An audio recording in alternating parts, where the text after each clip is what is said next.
Global energy environment में कुछ fuels को डर्टी माना जाता है। ट्रेडिशनली एनर्जी जनरेट करने के लिए कोल का यूज किया जाता है, लेकिन एनर्जी जनरेशन के लिए कोल जलाने से कार्बन डाइऑक्साइड जैसे ग्रीन हाउस गैसेस और सल्फर डाइऑक्साइड, नाइट्रस ऑक्साइड और पार्टिकुलेट मैटर जैसे पोल्यूटेंट्स रिलीज होते हैं। इन एमिशंस के कारण क्लीनर एनर्जी सोर्स की तरफ ट्रांजिशन करने की जरूरत पड़ी।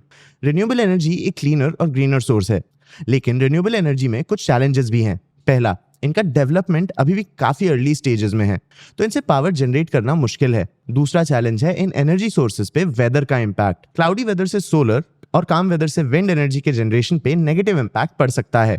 रिन्यूएबल एनर्जी के इस इनस्टेबिलिटी के कारण थियोरेटिकली भी कोई power grid purely renewable energy पे ऑपरेट नहीं कर सकता। इवन रिन्यूएबल एनर्जी ग्रिड्स को बैकअप फ्यूल की जरूरत होती है। करंट केसेस में ये बैकअप फ्यूल फॉसिल फ्यूल्स होते हैं। तो जब तक रिन्यूएबल एनर्जी एक रिलायबल सोर्स नहीं बनता, तब तक कोल से एक बेटर एनर्जी सोर्स की जरूरत थी और नेचुरल गैस एक अच्छा ऑल्टरनेटिव था। कंपेयर करें तो पर यूनिट इलेक्ट्रिसिटी प्रोड्यूस करने के लिए गैस कोल से हाफ एमिशन प्रोड्यूस करता है। और तो और नेचुरल गैस बर्न करने से कोल जैसे सोट, ऐश और सल्फर भी रिलीज नहीं होता। नेचुरल गैस के इन बेनिफिट्स के कारण ही ये अकेला फॉसिल फ्यूल है जिसका यूएस, चाइना और इंडिया जैसे कंट्रीज के एनर्जी मिक्स में शेयर बढ़ता जाएगा। आज के इस वीडियो में हम इंडिया के एनर्जी सेक्टर में नेचुरल गैस का रोल समझेंगे। सबसे पहले हम इंडिया के लो नेचुरल गैस यूजेज के बारे में समझेंगे, फिर हम इस लो यूजेज के कारण भी समझेंगे। एंड में इंडिया में नेचुरल गैस की नीड भी डिस्कस करेंगे। मैं हूं आपका होस्ट देव, आप देख रहे हैं मार्केट्स बाय ज़ीरोधा हिंदी। चलिए शुरू करते हैं। सबसे पहले इंडिया के एनर्जी सेक्टर में नेचुरल गैस का करंट स्टेट और इसका यूजेज समझते हैं। नेचुरल गैस बर्न करना कोल से बेटर तो है, लेकिन इंडिया में नेचुरल गैस का यूज बहुत कम होता है।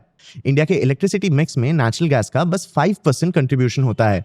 इंडिया के total natural gas powered plants का कैपेसिटी 25 गीगावाट है, लेकिन ये प्लांट्स बस 10% कैपेसिटी पे ऑपरेट करते हैं।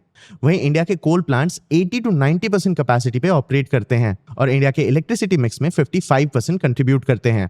इस एनर्जी ट्रेंड को देख के ऐसा लगता है कि इंडिया सीधा कोल से रिन्यूएबल एनर्जी में ट्रांजिशन करने की कोशिश कर रहा है। आइडियली इंडिया को नेचुरल गैस में स्विच कर लेना चाहिए। कोल बढ़ने के कारण हमें पोल्यूशन से डील करना पड़ रहा है। क्रूड ऑयल के लिए हम इंपोर्ट डिपेंडेंट हैं और हमारा रिन्यूएबल एनर्जी सेक्टर भी अभी काफी अर्ली स्टेज में है और वेदर कंडीशन से डील करने के लिए इसे बैकअप की जरूरत भी पड़ सकती है। तो भला इंडिया में नेचुरल गैस क्यों नहीं चल रहा, जबकि ग्लोबली ये ट्रांजिशन एक्सेप्ट हो रहा है? क्योंकि प्रोडक्शन, प्राइसिंग, एलोकेशन और इंपोर्ट्स के कारण इंडिया में नेचुरल गैस का पूरा इकोसिस्टम इसे रेयर और कॉस्टली बना देता है। नंबर्स देखें तो इंडिया हर साल लगभग 60 to 65 billion cubic metre natural gas consume करता है, लेकिन डोमेस्टिकली इस नंबर का बस हाफ प्रोड्यूस होता है। बाकी नेचुरल गैस इंपोर्ट करना पड़ता है क्योंकि इंडिया में नेचुरल गैस की कैपेसिटी की कमी है। हमारे पास बहुत सारा कोल है, थोड़ा ऑयल भी है, लेकिन इंडिया के नेचुरल गैस रिजर्व्स छोटे और स्कैटर्ड हैं और इनसे नेचुरल गैस एक्सट्रैक्ट करना भी मुश्किल है। कतर या रशिया जैसे इंडिया के पास नेचुरल गैस के बड़े पॉकेट्स नहीं हैं। कंटेक्स्ट के लिए वर्ल्ड के total discovered natural gas reserves का 1% भी इंडिया में नहीं है। मिड 2000s में रिलायंस ने कावेरी गोदावरी बेसिन डिस्कवर किया था। इसे गेम चेंजिंग नेचुरल जैकपॉट जैसे हाइप किया जा रहा था, जिससे जनरेट होने वाले पावर से पूरे इंडस्ट्रीज चलने वाले थे। ओएनजीसी और ऑयल इंडिया के फील्ड्स भी ऑपरेशनल होने वाले थे। ये बेसिन इंडिया के टोटल नेचुरल गैस प्रोडक्शन में 25% कंट्रीब्यूट करता है, लेकिन इसका परफॉर्मेंस काफी वीक है। इस बेसिन ने स्केल पे डिलीवरी भी अचीव नहीं किया। प्रोडक्शन टारगेट्स भी बार बार डिले किए गए हैं और इन बेसिन से अब वीक डोमेस्टिक प्रोडक्शन एक्सपेक्टेड है। और जो नेचुरल गैस हम कंज्यूम करते भी हैं, वो मार्केट में फ्रीली अवेलेबल नहीं होता। इंडिया में नेचुरल गैस एपीएम या एडमिनिस्ट्रेड प्राइसिंग मैकेनिज्म सिस्टम से डिस्ट्रीब्यूट होता है। इस सिस्टम में गवर्नमेंट नेचुरल गैस का प्राइस डिसाइड करती है और ये भी डिसाइड करती है कि कौन से बायर्स को प्रायोरिटी मिलेगी।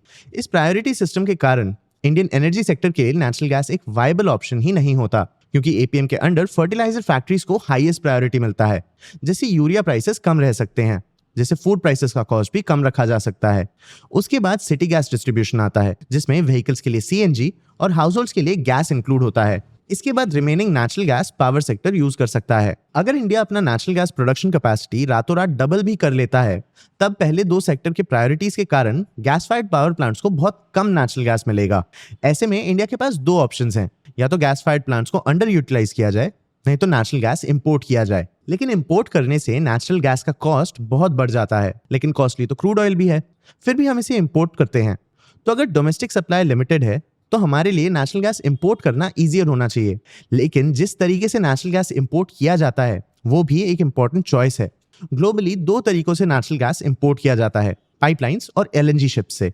पाइपलाइंस सस्ते, स्टेबल और लॉन्ग टर्म यूज के लिए सही होते हैं। शिप्स फ्लेक्सिबल होते हैं, लेकिन ये कॉस्टली और वॉलेटाइल होते हैं। दुनिया की ज्यादातर कंट्रीज अपने नेचुरल गैस सप्लाई के लिए पाइपलाइंस पे डिपेंड करते हैं। यूरोप के पास रशियन पाइपलाइंस आते हैं, लेकिन यूरोप रशिया पे लगे सैंक्शंस के कारण काफी तेजी से इनका यूज बंद कर रहा है। चाइना में सेंट्रल एशिया और रशिया से नेचुरल गैस पाइपलाइंस आते हैं।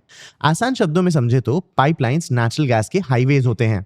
एक बार बिल्ड हो जाए तो 0.5 to $1 पर यूनिट के कॉस्ट पे नेचुरल गैस डिलीवर करते रहते हैं। लेकिन इंडिया की बात करें तो हमारे पास कोई इंटरनेशनल पाइपलाइन कनेक्शन ही नहीं है। इंडिया 2 पाइपलाइन प्रोजेक्ट्स प्लान भी कर रहा था। पहला प्रोजेक्ट था IPI या ईरान पाकिस्तान इंडिया पाइपलाइन, और दूसरा प्रोजेक्ट था टापी या Turkmenistan Afghanistan Pakistan India pipeline.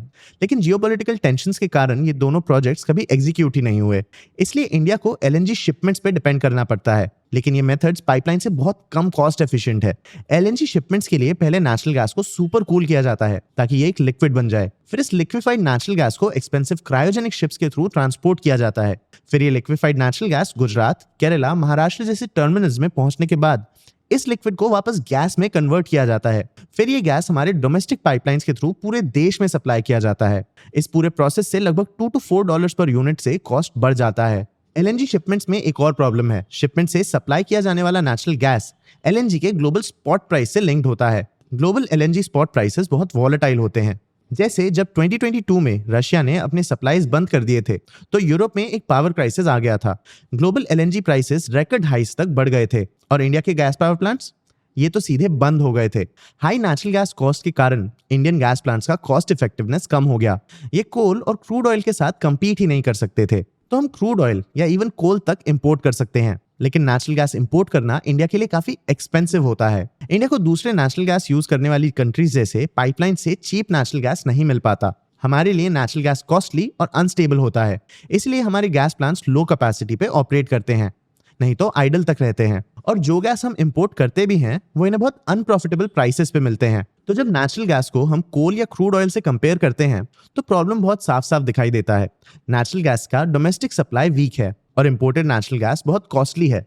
लेकिन इसके अलावा भी कुछ प्रॉब्लम्स हैं। कोल का सिचुएशन काफी सेंसिटिव है। पावर जनरेशन के लिए कोल यूज करने से पोल्यूशन होता है और ये इंडिया के सबसे बड़े कार्बन प्रॉब्लम का सोर्स है। लेकिन कोल हमारे डोमेस्टिक बॉर्डर्स के अंदर बहुत अबंडेंटली अवेलेबल भी है। इंडिया के टोटल कोल डिमांड का 75 to 80% लोकल माइन से ही फुलफिल हो जाता है और इंडिया के इलेक्ट्रिसिटी नीड्स का 70% कोल से फुलफिल होता है। और कोल प्राइसेस गवर्नमेंट कंट्रोल करती है। क्रूड ऑयल की बात करें तो ये इंडिया के एनर्जी इंडस्ट्री का वीक पॉइंट है। हम अपने क्रूड ऑयल नीड्स का 85% इंपोर्ट करते हैं, लेकिन ये इंडिया के ट्रांसपोर्ट सिस्टम को फ्यूल करता है और हमारे पास इस स्केल पे क्रूड ऑयल का कोई रिप्लेसमेंट नहीं है। और तो और इंडिया में दुनिया के सबसे बड़े रिफाइनिंग इंडस्ट्रीज में से एक है। ये इंडस्ट्री क्रूड ऑयल का यूज करके पेट्रोल, डीजल, जेट फ्यूल बनाती है। साथ ही साथ इंडिया अपने रिफाइंड क्रूड ऑयल को एक्सपोर्ट भी करती है। इसीलिए क्रूड ऑयल इंडिया के लिए एक इकोनॉमिकल और जियोपॉलिटिकल बेनिफिट बन गया है जो हम बंद नहीं कर सकते। इसके बाद बचता है नेचुरल गैस। ये कोल और क्रूड ऑयल से कम पोल्यूशन करता है, लेकिन ये ना ही सस्ता है और ना ही जरूरी। इंडिया अपने टोटल नेचुरल गैस यूजेज का 50% इंपोर्ट करता है।